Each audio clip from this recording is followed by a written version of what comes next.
right, hey guys, what's up? My name is Chris Hawkes, and this is your best life defined.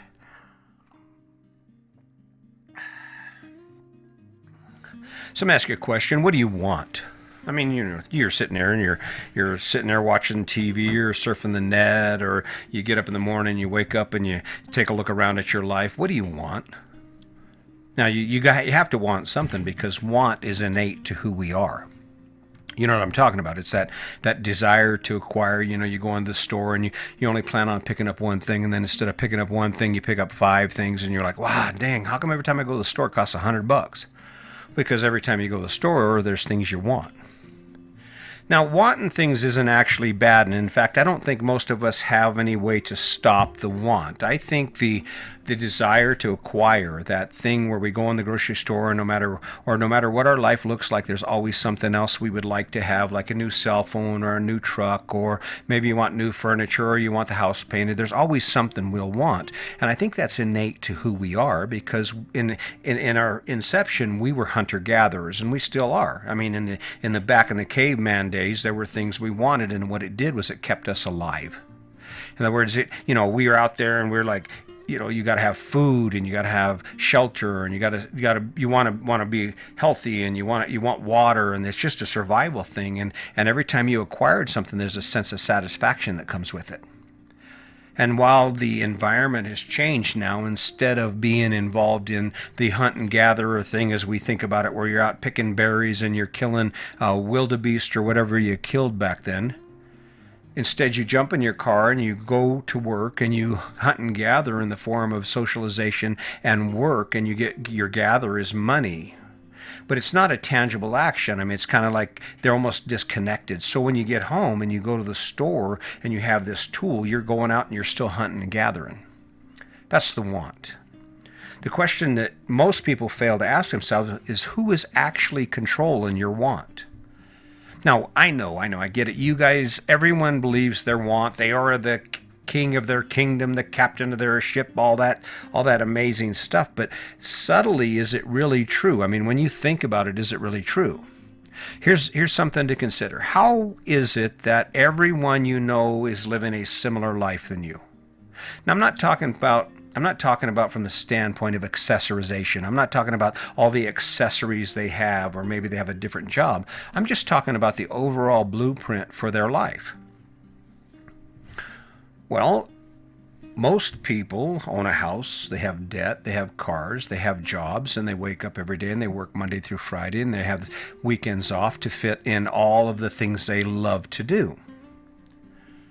The question that we ask ourselves, did you actually want that? Now, I'm not talking about the image of the American dream. I'm talking about the actual things that encompass that choice. See, I thought I wanted it because that was the narrative I'd been given my whole life. Even before I knew I wanted it because everyone around me was demonstrating what success is and what we should want. We should want to own a house because a house is a good investment. And if we buy a house, our family says, "Oh, good for you, you bought a house. Oh, good for you, you went into debt for 30 years." That's the want, and we want it, but the question is, who is in control of that decision? It's hard to be different. That's the truth. It is hard to be different. And that's where the struggle it comes in. I mean, what I wanted was, I want to be accepted, but I didn't want to live the life I was living because there was things I wanted more. And if you're not in control of your wants, someone will be. If you allow yourself just to watch things and make spontaneous decisions about your time and your money without considering the true impact on your life, that is, the impact it has from the standpoint of, does it make your life better? There's probably no chance in hell you'll ever live a better life. Your life will continue just to either flatline, or it'll start dropping off as you get older and can't work as hard, and you keep maintaining those habits that are related to listening to what you want from other people. See, the only reason I bought the house and everything that I owned before I changed directions was because that was what I wanted. And the reason I wanted it was because that's what I'd been taught. And I know this might seem obvious, and you're probably thinking, well, what else do I do? What the hell am I supposed to do? Go live in an RV, a trailer house like you? No, not necessarily. But within your current life, there are things that you can want that are based on who you are. I want to spend as much time as possible having fun. I want to spend as much time as possible in my life doing things that make me go, yeah. Doing things that excite me and make me feel good about this thing called living and inspire me to want more of the same. That's what I want. But there's so much noise in the world right now, and admit it or not, I mean, take a look at your phone. Your phone is a walking billboard. It is a pocket billboard where you can look at advertisements all day long, and even if you just scroll past them, they do have an influence. I like it. People who say, well, I watch the news, but it doesn't matter. Well, if it doesn't matter, why do you watch the news? Because you want to know what's going on, because there's a want in you for you to know what's going on, because it's important to you. But why do you want that? Is it because it's truly important to you? Is it because it's implied? The point is, the things we put in our mind influence our choices. The things I watch on TV and the people I hang out with change my direction, change my thoughts, and the things I want in my life, right? I mean, you don't want my lifestyle. You don't want to live in an RV. You want to live in the big house. But what's that decision actually based on?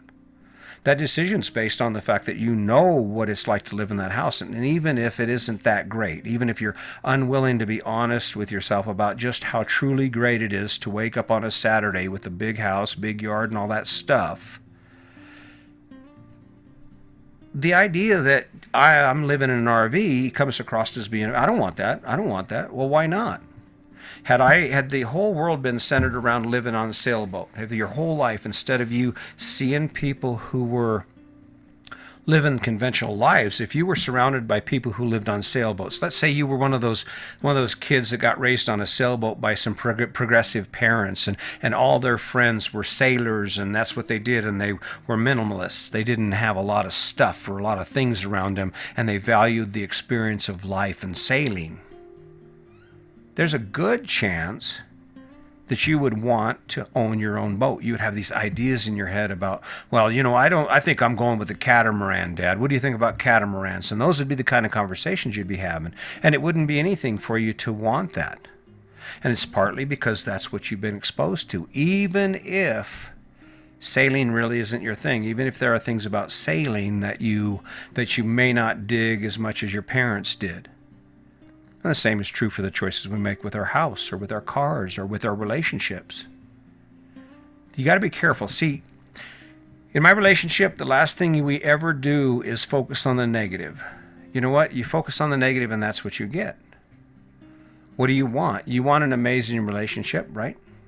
Well, if you let outside influences get in the way of that, ideas that you've been given by the people around you and by the world around you about what a relationship looks like and what the role of a partner, a wife, or a husband, or whoever it is, and you allow those to influence your decisions, then when you look at your partner, that's not going to be the person you want. If you get some idea in your head about this is the ideal wife, and it's not your idea and it's not a representation of who you are because you've been influenced, and that becomes what you want. So we've got to be careful about that. Who controls your want? See, for the longest time, my want was driven by a lack of self-esteem. I didn't feel like I was worthy. So I've spent my whole life just doing shit and just trying to prove that I'm a good provider and that I'm a good husband and that I'm worthy and I'm successful and I have value. So I would work and work and work and work, and I kind of equated that to having money, and I'd work 2 jobs, and granted, my value system was so skewed that I lost all kinds of time with my family and friends. The people I loved sat by on the sidelines while I rushed out there into the world to get what I wanted, when in actuality, what I wanted was exactly what I have now. I mean, there's not anything that's better than sitting on a kayak for me, hanging out with my wife, doing the things we do every day. It's cool. I mean, it's just, or any of the things that we do every day. Most of the things in my life I have now, I want. This podcast is a prime example. You know, if I were to look at what most people would look at, I wouldn't be doing this. This is number 70 now. I wouldn't be doing another podcast. I'm like, because who wants that? This is a personal decision. This is a decision based solely on me and my ideas. Now, I've witnessed it, but what I want to do is I want to help you. What I want is I want to hand you something in little tidbits, because I don't know if you've noticed, but I talk a lot. And not everything I say makes sense. But what I want is to give you the opportunity to start fishing through all this information I'm throwing out and to pick those bits and pieces that fit and start applying them in your life. And if that's what you want, if you begin wanting that, and it's based on the idea of living your best life, then guess what? That's where you will be. That's where you will be. That is where you will end up. And I'm not just the only source. I mean, there are sources anywhere. I would recommend go listen to books, go experience things you've never experienced before. Because the deal is you don't know what you love if you've never tried it. Life is a menu. Life is a big-ass menu, and if you go in every day to life and you say, I'll take the number 1 again. And someone's, well, why don't you try 3? Well, no, I just want 1. 1, I'm comfortable with 1. I want 1. Well, why do you want 1? Well, my dad wants 1. My grandpa wants, he likes 1. My grandma and aunt and uncle and my friends like 1. Why would I want 3? Well, there's an example. The want. Where did the idea for that want come from? And sometimes it requires you to do things you don't want. Sometimes it requires you to do things you've never done before just because that is the opportunity for you to learn what you want. We don't know what we don't know, right? But I remind you that if you allow information into your mind, if you allow influences outside yourself, and you are not strong enough or honest enough with yourself in order for you to know who you are and know where you're going, you will not be in control of your want. And when controlling your want, I mean, it's kind of like me. When I first got to Meeker, my son had got a new gun, a .22, a little plinker gun for target practice, and I kind of liked it. It was cool. It's a little Ruger 1022, and so when I get here, the first thing I do is I'm like, oh man, that's cool, and we go out and shoot it. And I haven't historically been the kind of guy that shoots guns. I was former law enforcement. I've shot a lot of guns. Not really into it that much from that standpoint, but because my son had one and it's such a cool little gun, and I got to shoot it, all of a sudden that's what I wanted. I wanted a gun. So for the next 2 weeks, my wife kind of pushed me off on the decision to buy this gun, and I'm kind of working my angle, trying to figure out how I'm going to get my gun and how this is going to work out. Thank goodness that we've adopted a standard of wait and see on a lot of our decisions. I mean, and this gun's a prime example. Even though I want it, there's no chance that I would have ever went out and bought it on the same day that I decided I wanted it. Because there's an evaluation process, and we have to vet the information we have coming into us from who we are and the information we know about ourselves. And in 2 weeks, I'm like thinking, baby, I don't think I really want that gun. Now, I'm glad I kind of waited, because there ought to have been, with a gun, $350 for a .22. That's the cost of a kayak. Now, that's what I'm talking about when I talk about paying attention to your want and who controls your want. I can guarantee you this. If there's any decision that you make off the cuff, you're walking down the street, you go in the cell phone store, and with no real thought or intention, the next thing you know, you come out with a cell phone, someone else controlled your want at that point. If you're rolling down the street and you decide, hey, let's just go out and eat, but you really don't have the money to, and that wasn't your plan, that's going to be a want too. And that's someone else controlling your want. If you get an idea in your head because you got stimulus money that it's okay to go ahead and buy a big screen TV or do whatever this thing is you're doing because you didn't have the money before, but that thing was never really discussed and pondered and evaluated from the standpoint of adding value to your life, someone else is controlling your want. Very seldom. There's never been a time in my life when a immediate reaction, a knee-jerk reaction to something I wanted was in my best interest. I mean, when we got that Toyota truck home, oh yeah, my tail's wagging until about the week after the return thing is done, and I'm sitting here driving this truck to work, and I realize, $290 a month for 48 months. Can you imagine that? I'm only making $320 a week take home. So yeah, all of a sudden that thing that drove me to go ahead and sign those papers and go in debt for that truck, all of a sudden I realized that probably wasn't what I really wanted. So when you think about everything you do in life and all the choices you make, and you sit there wonder why some people have access to things, they're going boating, fishing, and hiking, and they have this what looks like a comfortable life, It's partly because in order for that to happen, you have to control the want. You have to be able to control the things that you want and make sure that outside influences aren't getting in your head. I mean, especially when your friend comes around, they got that new phone or whatever it is, and they're like, yeah, check this out. And you're like, oh man, I wish I had that. Well, yeah, but why? Why? Why do you want it? I want the life I'm living right now because it works for me. I want this podcast to be successful because in order for it to be successful, that means that at some point I'm starting to convey a message you can understand. And that means you're starting to pick up things and it's starting to make your life better. And that's really the goal, because what I want is I want to leave an impact on the world. The legacy, this is my legacy in a way, because after I'm gone, this will be here.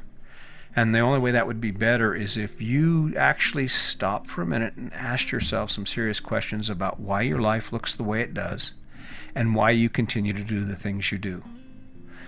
So anyway, I think I could probably go on and on, but I want to go kayaking today. So I'm going to go ahead and cut this thing short. But, just throwing it out there. I appreciate you listening to me. I really appreciate how committed some of you guys are to tuning in every day. It's been great. My YouTube channel, it's coming up. It's kind of a slow process there. I don't mind. You know what? This is for the long haul. This is a long-term investment. So I'm not going to give up on you, and you can just go ahead and take as much as you can, step away, but be sure you come back, because all you're going to see is me sitting here getting better and doing more for not only me, but for you. So until next time, just remember, today's your day. Make it a good one.